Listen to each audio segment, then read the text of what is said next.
This is Derek J. Freeman of AnyPay.global, and you're listening to Milk on CoinSpice. CoinSpice.io.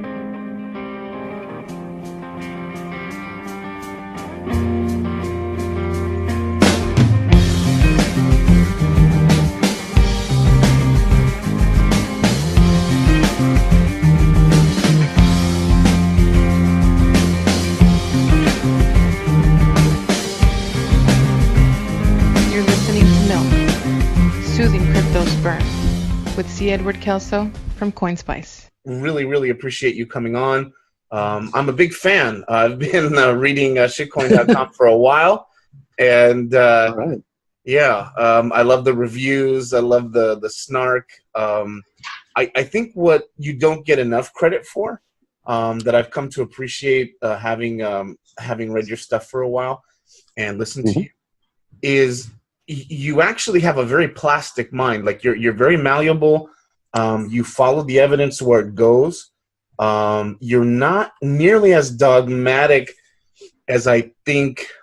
Maybe dogmatic is not the right word, but like you're not as strident as I think your reputation is in terms of being such a warrior in the space, and You're very generous in the way that you approach cryptocurrencies. I mean, definitely the people you dislike or you don't find to be favorable, whatever. You're not shy at all about saying that, but you also will.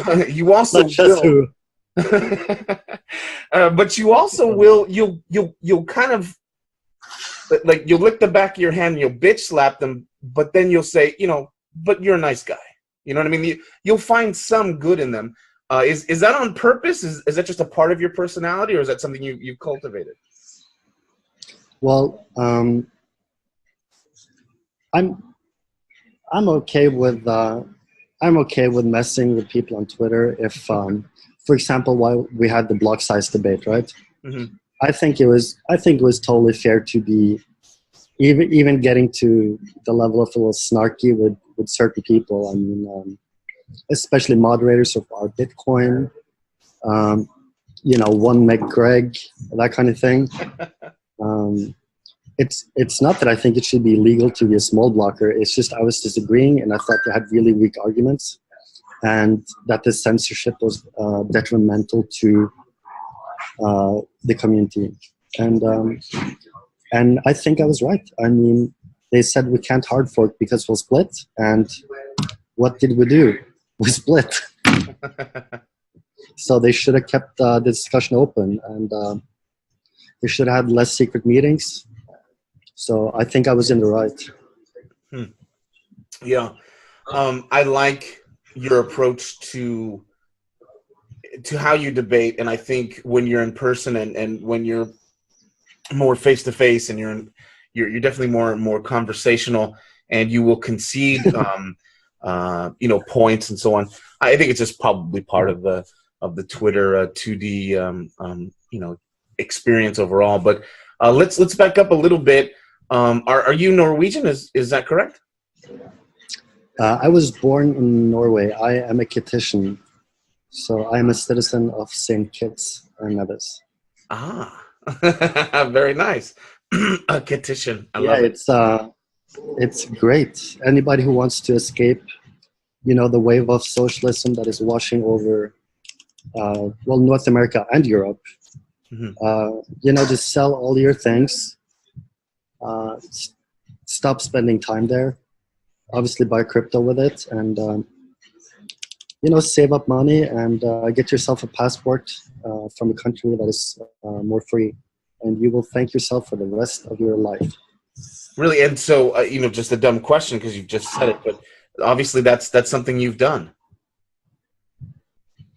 Yeah, absolutely. I was introduced to this program by Roger Ver.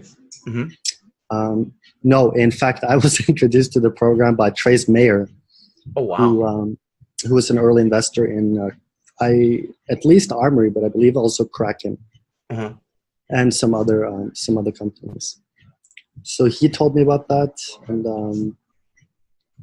it's it's an investment, but if you're in your, for a lot of the crypto people out there now, if you're in your 20s or 30s or 40s, whatever, like you're going to live until you're 130, and the taxes in your country are going to go completely insane. The welfare money they promised you, you will never see it. They're going to go bankrupt. So just get out while you can. Really absolutely. Yeah, so that's if you're in the 30s, you start saving up. Maybe you'll have 100 years of no taxes. Boom. And so do you just... That's a pretty sick deal. It's not a bad deal at all. So do you spend... I assume you have to spend a certain amount of time in St. Kitts to kind of keep that going. Is that correct? Is there any amount of time you have to be there? Or? This stuff is extremely complicated. So, but I mean, this process is always done through lawyers, and they are extremely good at this. So they will make sure you're following the laws of St. Kitts, and that you're also getting a clean break from the country you used to be a citizen of. So it's not worth it for a layperson to try to figure this out, because it's just, they make the tax rules so that they can just decide what they want, right, in every country. So you need lawyers. Yeah, okay. Well, let's, this is a very new space. I mean, now we're at least 10 years old, but it's a relatively new space. Your background is as a software engineer, and you mentioned Kraken and so on. But how did you first kind of find cryptocurrency? How did you get into it? Yeah, I've been trying to find my original posts. I think there were some messages on Facebook, because I had found out about Bitcoin, and I don't think I'd really bought any yet, but it feels like it was 2010 or early 11. And I got so excited, so I wanted to make an exchange, because, I mean, how difficult can it be, right? So I texted all my friends, from, we used to go to LAN parties together when we were kids. And texted people who now work in computer security, people who do networking infrastructure, forensics, coders, designers. I texted all my friends. I'm like, guys, you gotta quit your job, or at least do this as a hobby. This Bitcoin thing is so awesome. We're gonna make it'll be like a bank, but they'll have a casino in it, and it's gonna be sick. And unfortunately, nobody really shared my excitement. They just wanted to remain wage cocks. So it wasn't until, I think, 2011, kind of late 2011, I bought some coins and I started making just small projects. First one was, I think it was a video poker site where you could play for Bitcoin. Then I moved on to writing an exchange, which became the first Bitcoin exchange in Scandinavia, I believe. Oh, wow. So we got banking problems.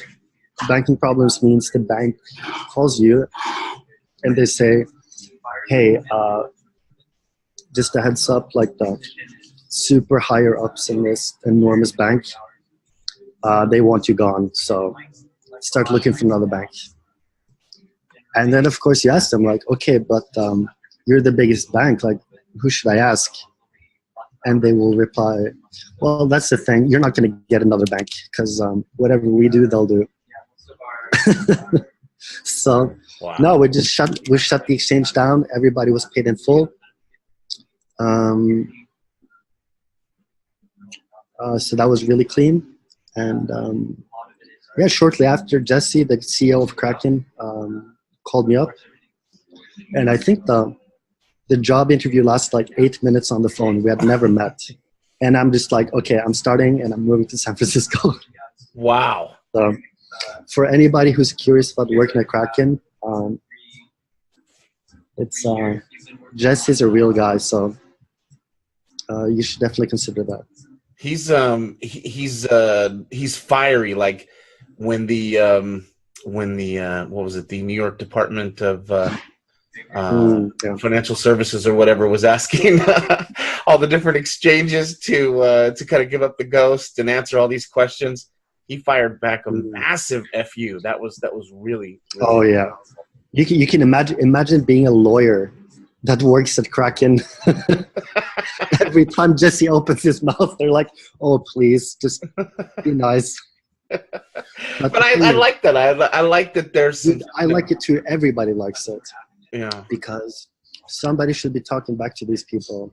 Yeah. These the Ben Lawskis of the world who just make these complicated rules that nobody can follow. Then they quit to start a company that help you follow the rules, and then they just quit that as well. And wasn't he the CFO for Ripple shortly after leaving? Something like that. Yeah. Yeah. They're so shameless. It's just it's gross. Yeah, it's crazy. So you're there. So you leave basically Europe and you go to San Francisco. Was that like a huge culture shock? No, not at all. San Francisco, there's so many people moving in from all over the world. So it doesn't really have, I don't know. I guess it has some identity, some places, but it's the city is quite bland. Right. No, I thought it was the same as everywhere else. Got an apartment, get on the subway to work. No, I really enjoyed it. So I spent 2 years as an engineer at Brekken. I just working on all kinds of things. Mostly, I never worked on anything you can see really. So mostly integration with banks, crypto, that kind of thing. Yeah, and then I left to. But what an education, right? I mean, you're getting paid to kind of feel out this pioneer world. I mean, that's it's incredible. It's excellent, and Kraken are completely obsessed with security. I know everybody says this, right? But it's they're so serious about the security that it's a pain in the ass to work there as an engineer sometimes because like you can't. You're always getting no's on interacting with other services or trying new things.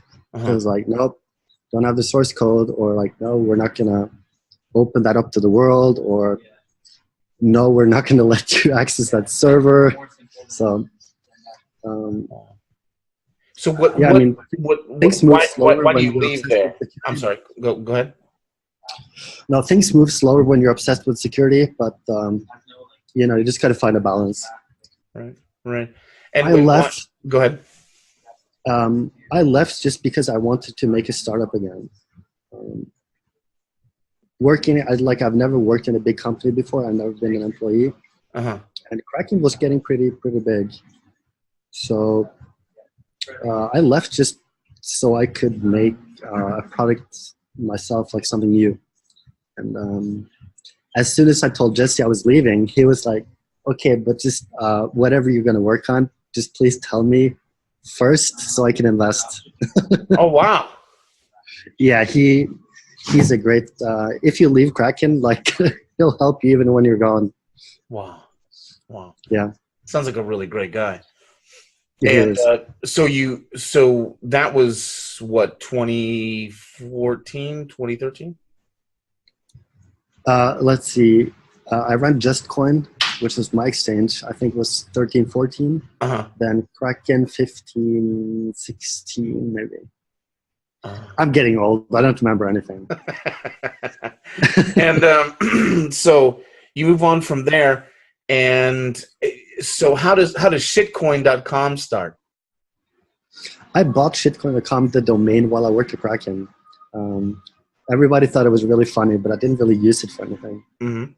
So I don't know. I've always been into writing, but I didn't know what to write. So, and I mean, I'm always trying out these different cryptos. So I figured, hey, maybe if I write it down, somebody's going to read it. So good. yeah, what I do on shitcoin.com is I write the long reviews, and it's a completely objective review where first I do some minimal research on the history of the project.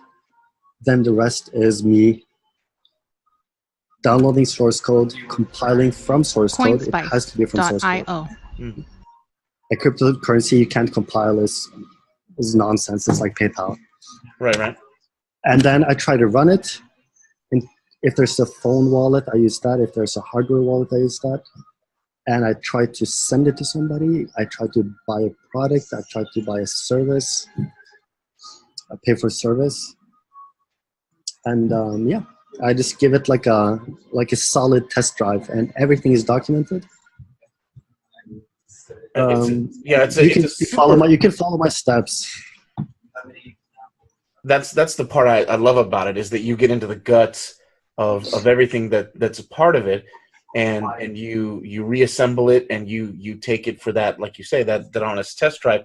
Has there ever been a project where you going in you thought was just going to be complete garbage, and that after you started monkeying with it, you were like, holy shit, this is great? Dash. Oh, that's right. That's right. I always thought Dash was an MLM scam. I mean, look at their material. What is this shit? And I try like that. I try everything. Like, you can, on Dash, you can have a master node, which is like, you lock away a certain number of Dash. I think it's 1,000. And then that gives you voting rights in the network for their budget, which is how Dash projects are financed. Right. I remember Amanda Johnson got into it, and she would make these appeals online to like this invisible community to ask to fund her projects. I thought that was fascinating. Yeah, and I tried everything, man. I bought the masternode, and it's so advanced. You can put the 1,000 Dash on an address on your Trezor, and they have this special program called Dash Master Node Tool, and it lets you sort of prove that you locked the money away while it's still on the hardware wallet, so you have like no risk. And all of these tools, like the phone wallets, everything, it works really well, and the software is well maintained, compiles easily for operating systems that I tried. Yeah, man, it's this budget system has some merit to it, I think, but obviously also flaws. Right. Yeah, that's crazy. I remember reading your Dash experience, and I thought, man, this went in a direction I didn't think it was going to go.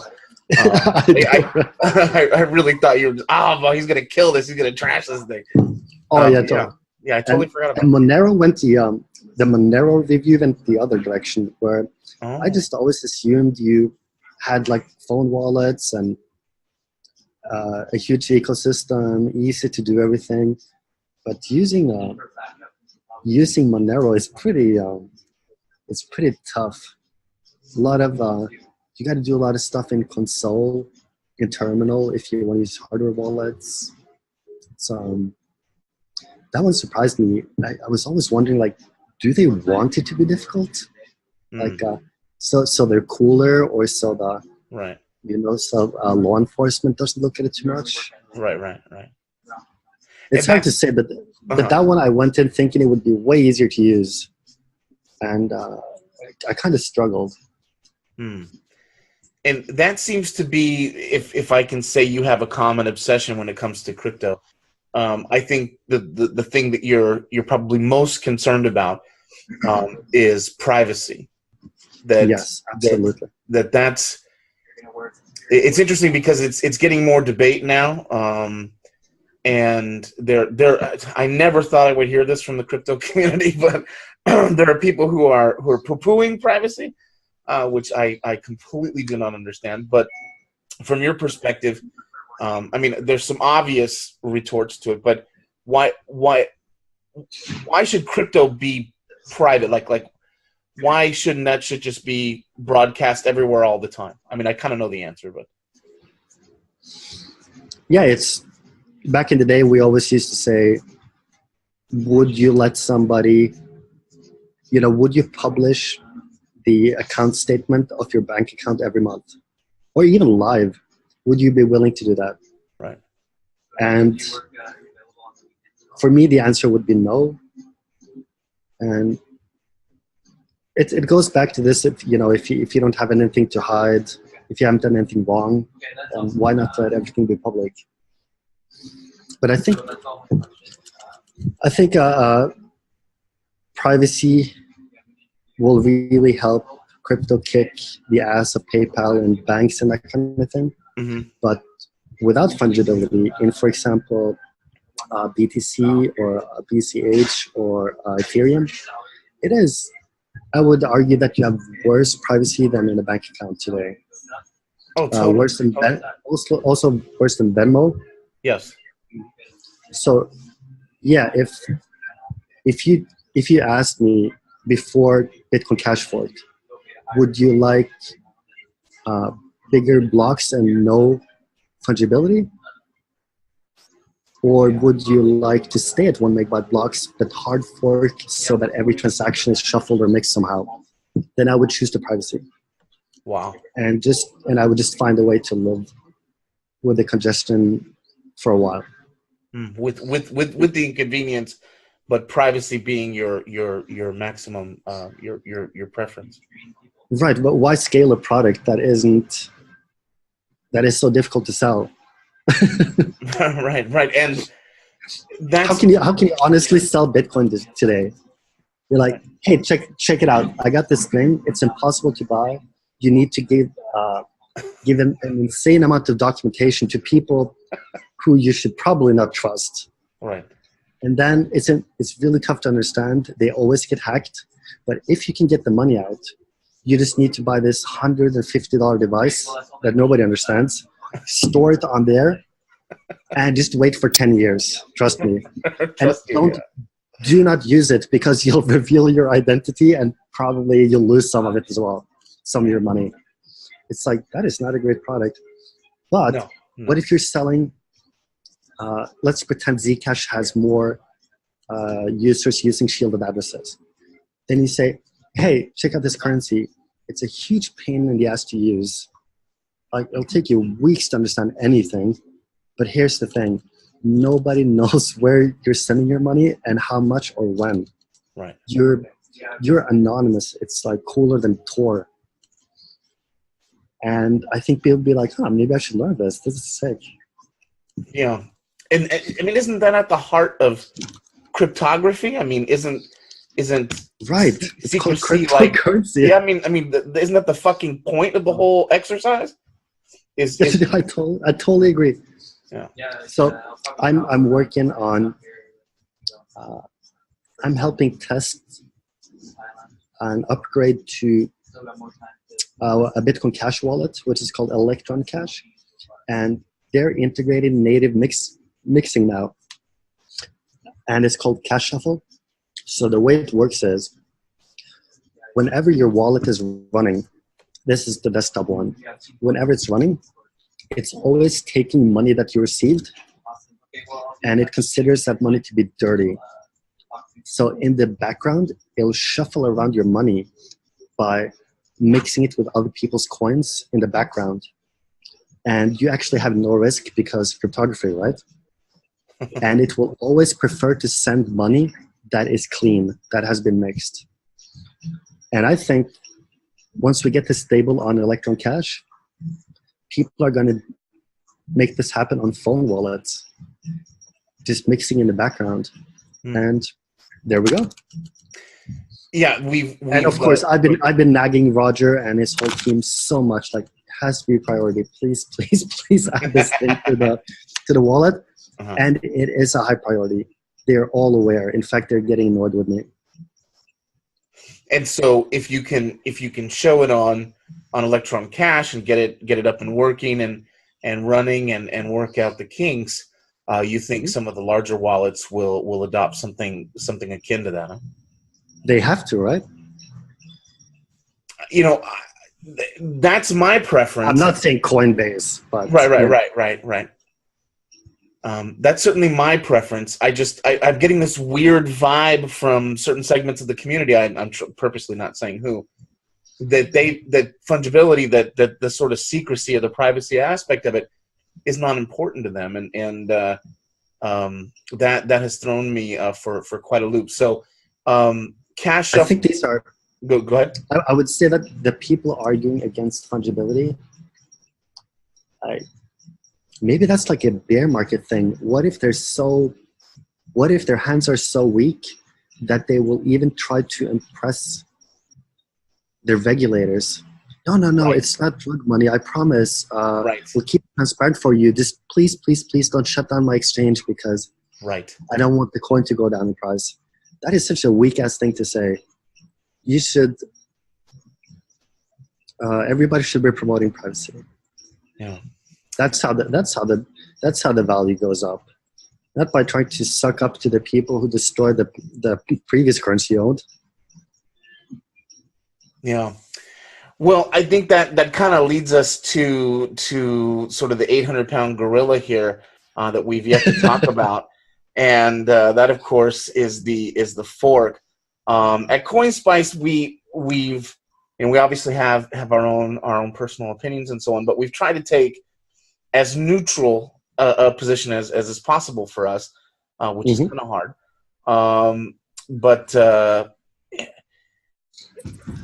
So the topic to us is kind of fucked out. Like we've just sort of talked about it to death. You know, we think it's kind of gone in a decisive direction, and there's kind of no more point to, like, let's get on with it and start building. But I think there's some important some important lessons to be learned from it. And as you and I are talking right now, the split, the forked coin, as it were, token, or whatever you want to call it, the SV implementation is starting to rise a little bit, at least in price from what we're seeing. What is it now? Is it like $60 or? I saw it as much as almost 100. Oh, 97. Yeah. Yeah. I think I sold mine at way lower than that. Do you have a prediction as to how this is going to shake out? I mean, obviously, I know you're an ABC guy, but again, the reason I would ask you and maybe not somebody else who's an ABC guy is that I think you would give it an honest, a real honest appraisal. How do you think this works out? Do you see SV surviving? Do you see BCH going on? I've heard you say that this whole affair is gonna set us back a while in terms of the BCH community. But what's your prediction going forward for, say, BCH, SV, all that good stuff? Yeah, I've become much less of a maximalist since the split. After the split, I was going really hard on supporting BCH, and the reason for that is, there was a split. It's like you have to sort of choose a side. But then I had chosen a side, and I built a bunch of tools to help Bitcoin Cash in the start, tipping bots and whatnot. But then, you're split. It's over. It's like when you break up, you can't just go run with resentment for the rest of your life. So now I'm a lot more neutral on BTC versus BCH. I still think big blocks is much better, and Bitcoin Cash is the one that is seeing cash shuffle. So I still favor that. But for SV, I think this was the plan all along, to have a dramatic split so that Calvin could have his own coin. That was always my guess, because who doesn't want their own coin with Bitcoin in the name, right? Right. It's got to be worth something. And all you have to do is is be really dramatic, which you do CoinSpice.io. by hiring Craig, right? And then I'm sure Calvin is going to try to build an ecosystem out of this. That is totally fair, but I myself do not have a need for a coin that is owned by one person or controlled by one person. I mean. Right. Because Craig is on the payroll of Calvin, the devs are on his payroll. He invested in every wallet, and also yours.org, I believe. Mm-hmm. So there's one guy running the show here, and I don't have a need for it, but I'm sure it's going to be successful in some way. It's not going to go to zero. Mm-hmm. Okay. That is my prediction, but I think I'm not going to be holding any, and I probably won't be using it. I just don't see the upside, and both Craig and Calvin have been very hostile towards privacy, towards prediction markets, towards things like Open Bazaar. Mm-hmm. They are both appear to be for the war on drugs. Like they want drugs to be contraband. At least Craig has expressed that he doesn't feel sorry at all for Russ Ulbricht being in jail for the rest of his life over running a website. Yeah. A victim was him. Yeah. So it's like, is this somebody you want to be associated with? They're just contrary to everything I believe in, it seems. Yeah. I still want to go on Calvin's boat. That looks pretty baller, but I'm just not going to hold this coin. I mean, come on. All right. The man has a nice boat. I mean, we have to put that out there. He's got a nice boat and he knows some nice girls. I'll go on that boat. This is what I was talking about. You bitch slap him and then you bring him back. I like your boat. I mean, it's one thing is as an investment. I hang out with people who have different views than me all the time. Sure. I'm not going to buy what they're selling. That's all. Right. Got it. And you got a nice boat. I like it.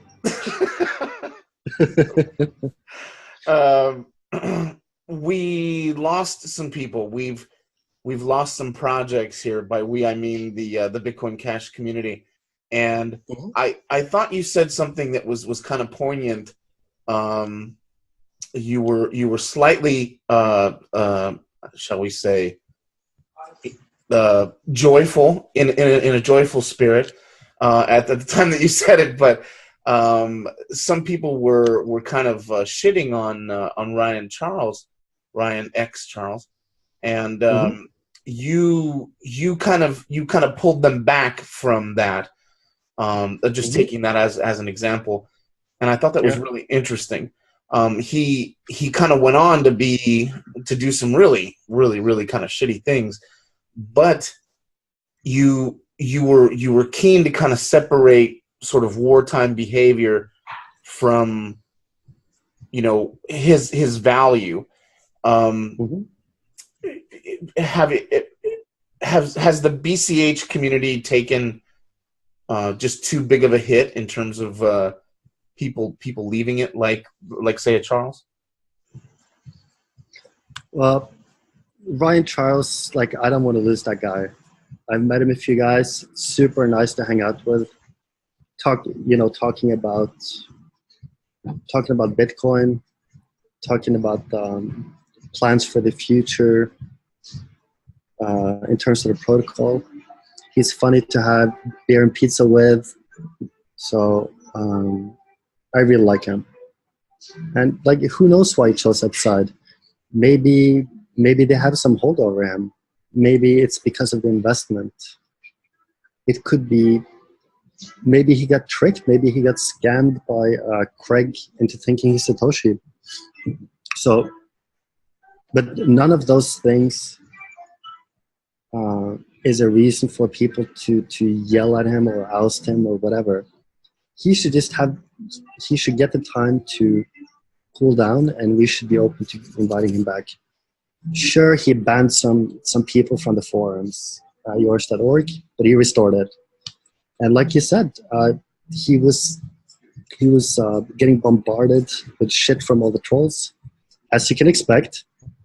And instead of doing what you should do, which is leave the computer for a while, then he raged a little bit. Everybody can do that. Yeah. Because if you remember in BTC, we lost so many people in the block size debate. Yeah, I was gonna point to that. Lost Gavin, we lost Mike Hearn, we lost Vitalik, we lost. I don't know if we can say we lost Zuko. Maybe he was always working on that project. But, we lost the Mastercoin people because they had the OP return taken away, or at least limited. Mm-hmm. I mean, Dash should have been built on Bitcoin. Right. Yeah, we got to stop losing people by attacking them all the time. Yeah, that's something that I've heard Daniel Krawitz talk a lot about. Oh, I love Daniel. He's a really interesting figure, and he's carved out a niche where he can kind of go between all the different camps. It's because he's the emperor of Bitcoin. He has set it up so it is your job to convince him that your Bitcoin is the best one. That's right. That's what he does. Yep. Somebody asked me a few days ago, like, hey, what's up with Daniel? Like, what's with him and Bitcoin SV? Has he jumped ship? And I'm like, no, Daniel is telling Bitcoin SV that they may try to convince him that Bitcoin SV is the best Bitcoin. Mm-hmm. And that he should sell the other Bitcoins. But as far as I know, they haven't succeeded. And as far as I know, even Bitcoin Cash wasn't able to convince him to sell his BTC. So the Emperor appears to have unsplit coins all the way back. So yeah, he can travel freely between the cabs because nobody's been able to convince him. Yeah, that's really, really interesting. Your relationship with Roger Ver, he's obviously a huge part of Bitcoin Cash. His revelation that he had been fooled by and if I get too personal, we can stop talking about that. But that he had been fooled by Craig Wright. I find that interesting because you guys are somewhat tight as far as I know. And you have been one of the biggest, let's just say, non-fans of Craig Wright. And it's interesting that that Roger had a come to Jesus moment. I mean, obviously, Craig pushed him right over the edge. But how did you take that? How did you take Roger's revelation, or his epiphany, that he just went out and said, you know what, I think I've been fooled? The same as everybody who knows Roger well, which was a sigh of relief and thank God this is over. Because Craig's a pretty clever guy, so when he cons you, he sets up this game where you believe him to be Satoshi or whatever he's currently scamming. But he also makes you believe that it is in your best interest to not tell anybody what he showed you, how he convinced you. And I assume he convinces you that it is in the best interest for you, but the community as a whole, that you do not tell people what he showed you. And it's brilliant because it means that we can never debate Roger over whether Craig is Satoshi or not, because the person that got fooled believes they would be harming me by telling me. It's a great con. I never fell for it 1 second. I mean, I've talked to Craig so much. We played poker in hotel rooms, been to bars in I think Hong Kong and Tokyo. But thing is, I don't believe anything he says ever. He's good at shooting the shit, but when it comes to all of his claims, I find him very unbelievable and unconvincing. Did that ever cause any friction between you and the people who overtly supported him in the Bitcoin Cash community? Would they ever pull you aside and say, "Come on, Andreas, this is the dude"? No. I was fortunate enough to be hanging out with Paul Sports, who is the guy behind Drive Chains and Bitcoin Hive Mind. Uh-huh. And I think it was him that told me that we shouldn't be debating the merits of Craig's claim with people who have been convinced, because it would we won't be able to convince them otherwise, and it would only hurt the relationship.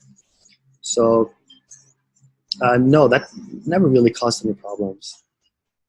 And this is Paul Stortz that gave you this advice. Yeah. Now, how do you? He's a friggin' genius. How do you? I know, right? How do you connect with Paul? Roger was gonna have a meeting with him once, but Roger was had the flu, I think. So Paul had visited from pretty far away. I think it was on St. Kitts, and Roger was unavailable. So I just I think I spent like between 12 and 16 hours every day for 3 days just asking Paul questions, because he is a genius. There's like nothing you can't figure out. Yeah, and I love prediction markets. I've been into prediction markets not as long as Paul, but definitely since InTrade and Trade Fair, which is way long before Bitcoin. So we had a lot to talk about, and these days I'm pretty involved in Drive Chain as not as a developer on the protocol itself, but I make tools like I made Block Explorer. I made a Shapeshift-ish site to help with Drive Chain and all kinds of stuff. And I'm very excited to see the Drive Chain product launch, and also very excited to see Bitcoin Hive Mind, his prediction market project, launch as a sidechain. So, yeah, we just seem to like the same stuff. Yeah, he's just a brilliant guy, and it's funny because I find his name keeps popping up with super brilliant people that I interview. They keep going back to Paul. When you said his name, it kind of cut out for a second on your end. So I was like, is he talking? Because you said Hive Mind, and I was like, he's talking about Paul? Jesus. Okay. Got the day off. So I'm going to let you go here, and before I do that, you said something kind of interesting that I wanted to follow up on when I asked you about your prediction going forward for the space. You mentioned being a little bit more neutral between BCH and BTC, Bitcoin Core. Do you think a lot of people, or maybe not a lot, but do you think significant numbers of people who were once in the BCH camp may just throw up their hands and go, look, I'm going back to Bitcoin Core? Have you been to Thailand? I'm sure a few people have done that, but we also know that most people never split their coins, right? There are stats on this from, I believe, BitMEX research. Where did you And go? I'm trying to remember the numbers, but let's say it's like between 70 and 80% coins were not split or something. Wow. So most people are actually in both camps still. And when I say I become more friendly to Core, it's just Yeah. I want to have the ability to test the stuff they're working on. I mean, I already wrote a review of Lightning, and Right. That was great. and I'm going to try Liquid pretty soon. Uh-huh. Their federated sidechain product. yeah, so like I still think Bitcoin Cash has a better feature set, and I think scaling on chain should be the priority. But I'm going to be a little more open than I was at the fork point, so I don't end up in a situation where it's CoinSpice.io. we're just like enemies for no reason. Because I think in the future, I'm still pretty sure that within, if it's 5 years or 10 years, I think the coins are gonna merge back. We just don't know how yet, but I think they will. That's fascinating. And lastly, It's not impossible, right? no, it certainly is not. It is very possible. All we need is the technology. And if there's one thing we know is when we have problems, we invent technology and we solve the problems. Right, right. And I wanted to make sure I asked, I forgotten, I'm looking at my notes. Your thoughts on Wormhole and tokenizing on the BCH chain, the throughout the platform. What are your thoughts on that? Oh, I think having tokens on chain is excellent.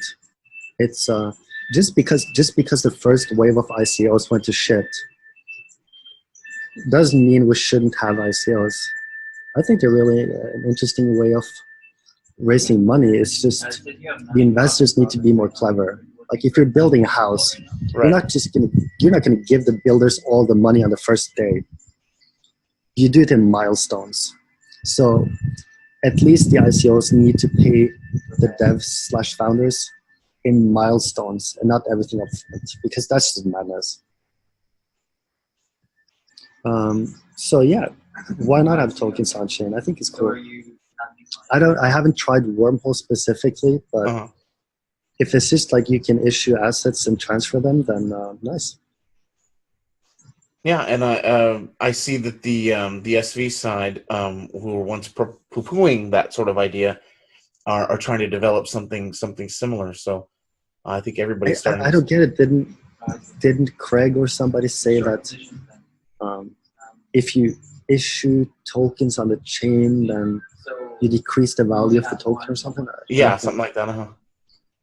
I never got it. Like, how can something get worth less by making it better? Yeah, I don't know.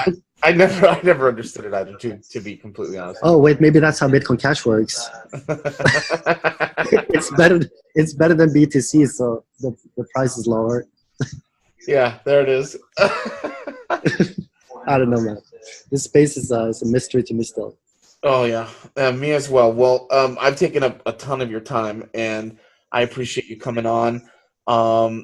So we can find you at obviously at shitcoin.com.